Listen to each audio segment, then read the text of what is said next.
को पवित्र कर दिया, पवित्र कर दिया।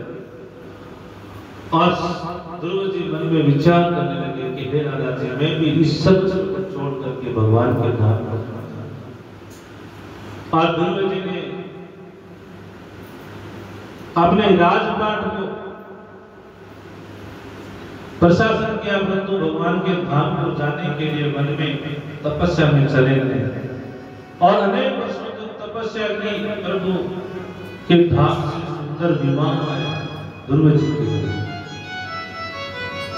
परंतु इस संसार का नियम है, जो वस्तु भोजन की बनाई गई है सुबह वो शाम को नष्ट हो जाती है, और जो इस संसार में जन्मता है उसकी मृत्यु निश्चित है, और जो मरता है उसका जन्म निश्चित है। मरे बिना इस संसार से कोई जा नहीं सकता। परंतु जो ही विमान आया तो ध्रुव जी विमान में बैठने लगे तो मृत्यु देवी आ गई। अरे भाई आप कहां जा रहे हैं? ये मेरा संसार है, ये जो लोक है मेरा, इसका नाम है मृत्यु लोक। और इस लोक में मेरी आज्ञा बिना सहज कोई जा नहीं सकता। हे ध्रुव, आपको संसार में मर करके ही जाना पड़ेगा।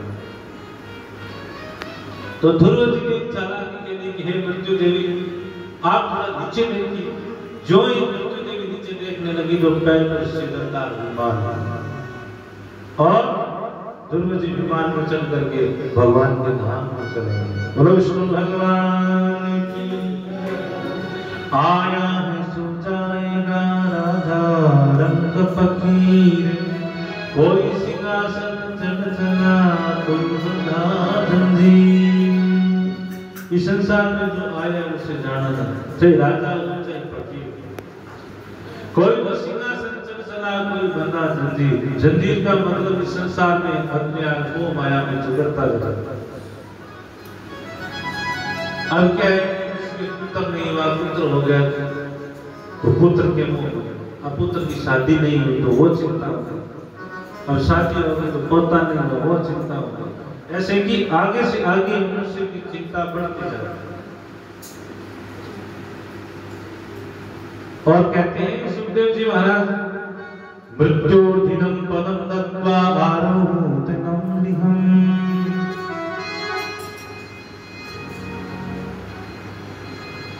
सुखदेव जी कहते हैं कि ममता दो प्रकार की होती है। यानी ये चीज मेरी है, उसमें तो जीव बंध जाता है, और ये मेरा भगवान है, उसमें खुदा हो जाता है।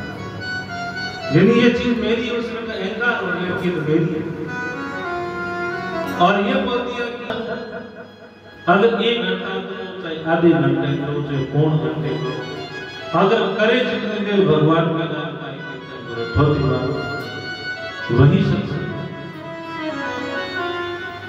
तात स्वर्ग अपवर सुगे धरिए तो नानिक अंग। के सत्संग की महिमा स्वयं के साथ दादा से पढ़ना के साथ सत्संग, और उस सत्संग के प्रभाव से वो कल्याण।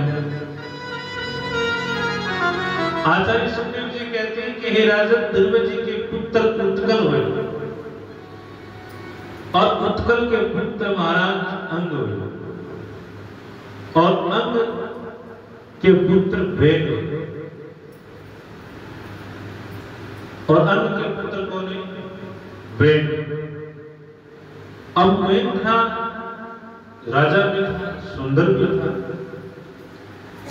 तो सुखदेव जी कहते हैं कि राजन, मनुष्य के बिगड़ने के 4 कारण होते हैं। क्या होता? रूप यौवन संपत्ति एवं बड़ा पद मिल जाना। एक आदमी सुंदर हो, बिगड़ने के चांस। एक आदमी जवान अवस्था में बिगड़ने के चांस, और एक संपत्ति जाता है, धन जाता है, वो बिगड़ने के चांस। दूसरा बड़ा पद मिल जाता है, उसे बिगाड़ता। ये 4 चीजें आदमी को बिगाड़ देती हैं। सुखदेव जी कहते हैं कि राजा, जो अंग महाराज के पुत्र वेद हुए, यदा देवी सुदेवो सुना विप्रेषु साधुषु धर्मे मयि च वेषा आवासो विनश्यति। अब महाराज के पुत्र में बड़े बुजुर्ग थे,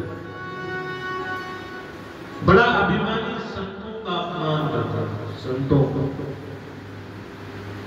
देवताओं के प्रति, वेदों के प्रति, गौ ब्राह्मणों के प्रति द्वेष भावना।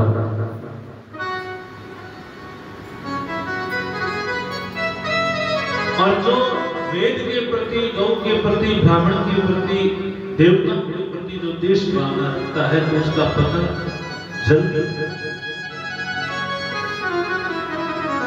अनंत के बिना रह सकता है। विवेक के चारों चीजें व्यक्ति को बिगाड़ सकती हैं और विवेक आत्मा को विवेक उत्पन्न होता है सत्संग से। देवताओं के प्रति, परंतु वेद को महात्माओं ने, संतों ने बहुत समझाया है, बहुत समझाया, परंतु वेद समझे नहीं। और मंत्रों की शक्ति ने वेद के शरीर के परमात्मा को प्रकट किया। मानो संतों ने श्राप दिया तो वेद की मृत्यु हुई।